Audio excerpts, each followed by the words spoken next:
The Senate Intelligence Committee is preparing for a highly anticipated hearing this week with former FBI Director James Comey. Comey is scheduled to testify Thursday about his conversations with President Trump. Intelligence Committee members Mark Warner and Susan Collins spoke with John Dickerson on Face the Nation yesterday about the questions they want answered. I want to know what kind of pressure, appropriate, inappropriate, how many conversations he had with the president about this topic. Did some of these conversations take place even before the president was sworn in? This will give us a chance to get his perspective on the issue of Russian involvement and also on the issue of collaboration or collusion. What has he seen? What initial judgments has he made?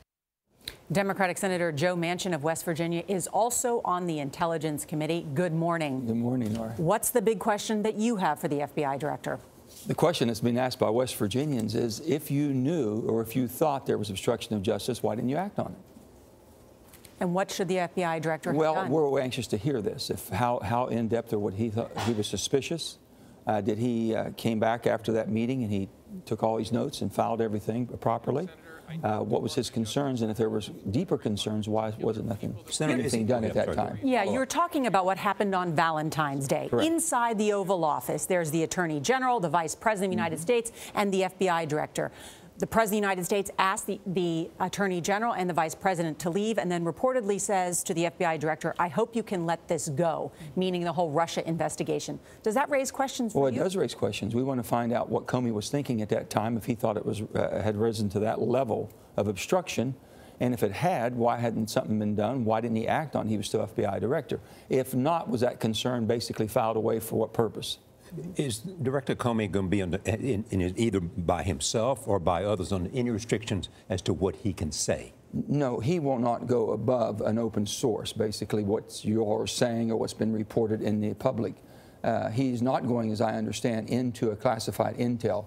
We'll do sometimes an open meeting, such as what you'll see Thursday, and then we go into another classified setting, which is pretty secure. Is the president trying to get executive privilege for him? And if he is, will it be successful? I don't think so, and we have not heard that whatsoever. It hasn't been brought to the committee, as far as I know, where they're asking for that. I know it's been reported that that might be done. If he tried that, what would be your reaction? I think it'd be wrong, absolutely wrong. I want to go back to the memos that you said your constituents raised, because we know that he took very copious notes. Have you or anybody on the committee seen the memos, and how important are they to this hearing on Thursday? I haven't seen those memos yet. Do you want to see them? Yes, we do. We want to see all the memos. I will say this. Our Intelligence Committee is made up of 17 I think, of truly Americans, not Democrats, Republicans, and Americans. They're going to make decisions based on the intel. We've been told, and we always believe, that the intel takes you where for the facts will take you to the truth. Then you make your decision. I don't think any one person, whether it's a homeless person or a person at the highest level of government, such as the president, is going to be spared if something is wrong. That's the rule of law. Senator Mark Warner said there's a lot of smoke, but he's seen no smoking gun. Is that your position? True. Yeah, but didn't your mom always say if there's a lot of smoke, there must be fire? Well, let's just say there. Yes. Is there a fire coming, Senator? They're saying a lot of smoke signals. Yes. Yes. With that, there's a lot of people that we know were involved and had some sort of contact or relationships with the Russians. I just, the Russians are not our ally. They're not in this to make it a better America. They want people to distrust their government, not to have confidence. That's what their intentions are, through their news media, through all the propaganda, everything they do. Are you convinced we will get to the bottom of it, Senator? Listen, Vladimir Putin did an interview over the weekend with another network, and he said, listen, this is nonsense, this is foolishness, or something along those lines. You all are really just making all of this up. It didn't happen the way you're saying. Do you think we'll really ever get to the bottom of this? Well, the intel is very, very pointed and direct, that they have gotten more involved, they became more involved, and they did everything to become more involved than ever before.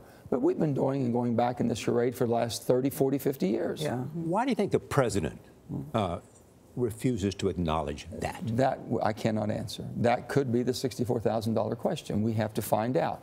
I want to make sure this gets behind us. And I've said this, whether it be to Michael Flynn, who we knew when I was on Armed Services, help us prove your innocence. Don't make us pull out you're guilty. The president has an agenda. It has to do with health care. It has to do with immigration. It has to do with tax reform. It has to do with infrastructure, Yeah. all of that.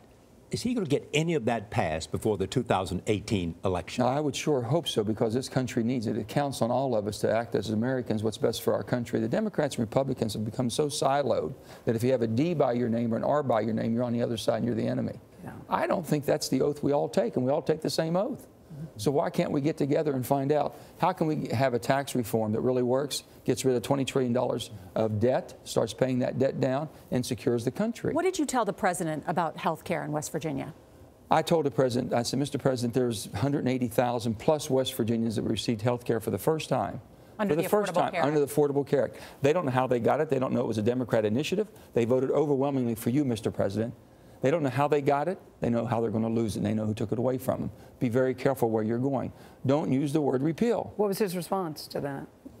He listened, and we're hoping that he'll work on that and act with us. But you can't repeal something that basically we're agreeing 50% pre-existing conditions, caps, senior donut hole being filled, children keeping 20. We believe on so many things. Why would you throw that out and try to start over? We can't get 60 votes. Yeah. But it looks like a conflict. We're out of time. Yeah. It looks like a conflict. Do you believe, yes or no, that conflict can be solved before the 2018 election? I believe it has to be solved, Charlie. If it doesn't, God help America, because we can't continue down this road, and you can't go back to what we had, which is nothing. All right. Thank you. Senator Manchin, always good to have you here. Thank you, Norah. It's good to be with you.